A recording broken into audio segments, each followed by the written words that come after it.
Hey girls, this is Elisa with WTI. After trying so many concealers on, I finally found one I really love, and I want to share this with you because that's so fair. I don't know about you, but sometimes I try concealers that they are too overpowering and it creases and you can see all my wrinkles and it's so frustrating. But then you try other ones that are super light and they don't give you enough coverage.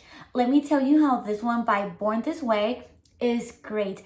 I got the sand color and I love the fact that even though it's not on the low price, I love the fact that you need like 3 drops max in order to get the coverage you need. This is hydrating. You're gonna get the coverage. You're not gonna get all that creasing. It's not gonna make you look older.